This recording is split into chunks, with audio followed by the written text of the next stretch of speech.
Job එක හරියට කරන එක ලේසි නැහැ. වැරදි අඩුවෙන්ම කරන්න ඕනා. හරි වෙලාවට කරන්න ඕනා. මේ හැම දෙයක්ම කරන අතරේ මානසික මට්ටම හොඳට තියාගන්නත් ඕනා. ඔයත් මහන්සි වෙලා වැඩ කරන කෙනෙක්ද? දුන්න වැඩේ හරියටම කරලා අනුන්ට කරදර නොකර පාඩුවේ පැත්තකට වෙලා ඉන්න කෙනෙක්ද? එහෙනම් ඔයාට ප්‍රමෝෂන් එකක්, පඩි වැඩිවීමක් ෂුවර්. ඒත් හිතපු විදිහට ඔයාට කිසිම දෙයක් හම්බුනේ නැහැ නේද? හේතුව දන්නවද? අද වීඩියෝ එකෙන් අපි කතා කරන්නේ මැනිපියුලේටර්ස්ලා කොහොමද අපිටත් රහසින් අපිව පාවිච්චි කරන්නේ කියන මාතෘකාව ගැන. රැඳී ඉන්න මේ රෙබේලියන් වේ.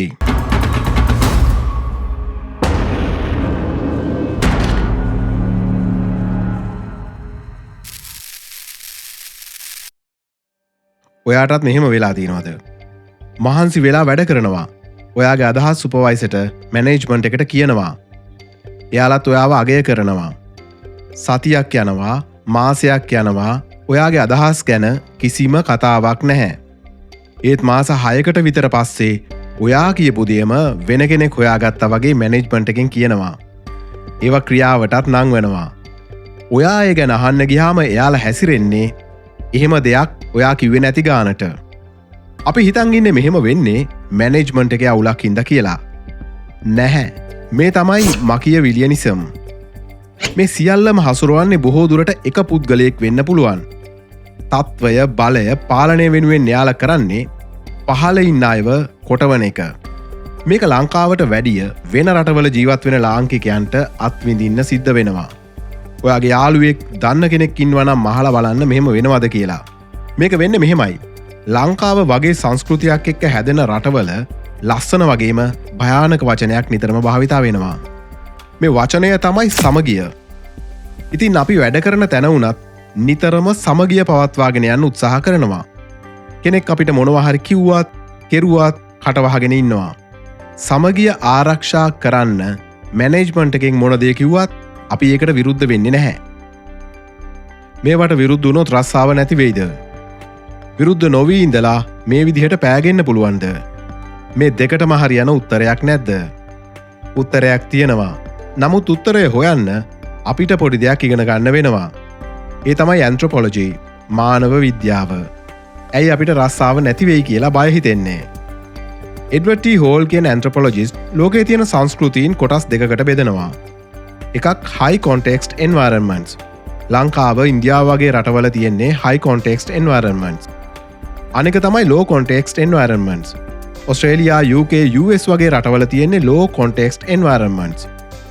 මේ සංස්කෘතියන් දෙක අතර තියෙන ප්‍රධානම වෙනස තමයි මිනිස්සුන්ගේ චර්යාවන් උපකල්පනය කරන ප්‍රමාණය වෙනස් කරන එක. උදාහරණයක් විදිහට අපි වගේ රටක නිශ්ශබ්දව ඉන්නවා කියන්නේ වයසට, තත්වයට හෝ කිසියම් දෙයකට ගරු කිරීමක්. නමුත් ලෝ කොන්ටෙක්ස්ට් එන්වයරන්මන්ට්ස් වල නිශ්ශබ්දව ඉන්නවා කියන්නේ හිස්කමක්, අගයක් නොදීමක්. කතාව පටන් ගන්න මෙන්න මෙහෙම. හිතන්න පිටරට කල්චර් එකක් තියෙන තැනක ජොබ් එකක් අපිට හම්බෙනවා කියලා.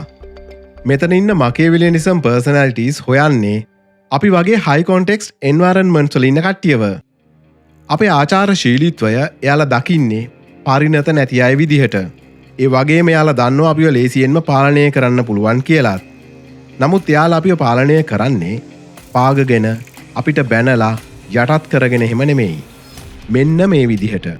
පළවෙනි ක්‍රමය තමයි එකමුතුකම පෙන්නලා මහන්සියේ අගය හොරකම් කරන එක. හිතන්න ඔයා සති ගාණක් මහන්සි වෙලා ප්‍රොජෙක්ට් එකක් කෙරුවා කියලා. ඒක ප්‍රසන්ට් කරන මීටින් එකේදී එයාලා කියන්නේ මෙන්න මෙහෙම. අපි පහුගිය සතියේම මහන්සි වෙලා මේක කෙරුවේ. ඔයා කියන්නකෝ අපි හොයාගත්තේ මොකක්ද කියලා. අපි කියන වචනය භාවිතා කරලා ඔයාගේ මහන්සියෙන් 50%ක් එයාලා හොරකම් කරනවා. මොකුත් කියන්නත් බෑ. එතකොට අනිත් අය හිතනවා ඔයා ආත්මාර්ථකාමී කෙනෙක් කියලා. දෙවනි ක්‍රමය තමයි උපාය මාර්ගිකව ඔබව ඉවත් කිරීම. ඔයාවත් සහභාගී කරවගෙන ගන්න ඕන තීරණයක් ඔයාට හොරෙන් ගන්නවා. ඔයා එකට හේතු අහනකොට එයාලා දෙන්නේ මෙන්න මේ වගේ උත්තර. ඔයාට කරදර කරන්න ඕන නැහැ කියලා හිතුණා. ඒකයි කිව්වේ නැත්තේ. ඔයාට තියෙන වැඩ හොඳටම වැඩිනේ. තව ප්‍රශ්න ඔයාගේ ඔළුවට දාන්න ඕන නැහැනේ. මෙතනදී අපිට හිතෙන්නේ මෙයාලා මේ දේවල් කරන්නේ අපිට තියෙන ආදරයට කියලා. නමුත් ඇත්තටම කරන්නේ අපෙන් තොරතුරු වසන් කරන එක. තුන්වෙනි ක්‍රමය තමයි කල්චරල් ගෑස් ලයිටින්. ඔයාව මොනයම් හෝ ආකාරයකින් අපහසුට ලක් කරනවා. ඊට පස්සේ ඔයා ඒ ගැන ප්‍රශ්න කරනකොට එයාලා කියන්නේ මෙන්න මේ වගේ දේවල්. මෙතන වැඩ කරන විදිය තමයි මේ. ඔයාටත් තව ටික කාලෙකින් තේරෙයි. සමහර විට ඔයා හිටිය කල්චයකේ මෙහෙම වෙන්න නැතුව ඇති. ඒකයි ඔයාට අවුල්. ඔබ දන්නවද මේක තමයි ඔබව පාලනය කරන භයානකම ක්‍රමය. ඔයා අලුත් තැනක ඉන්නේ මේ කල්චයක අලුත් කියලා යාලා දන්නවා. දැන් එයාලා මේ කරන්නේ එයාලගේ වාසියට ඔයාලගේ මනසත් එක්ක සෙල්ලම් කරන එක. මේ සෙල්ලම හරිම භයානක සෙල්ලමක්. මේ දේවල් වලින් ගැලවෙන්නේ කොහොමද? පළවෙනි ක්‍රමය තමයි තීරණාත්මක දේවල් වලදී වාචිකව නැතුව ඊමේල්ස් මෙසේජස් වලින් පණවිඩ හුවමාරු කරගන්න. නිතරම සාක්ෂි ළඟ තබා ගන්න.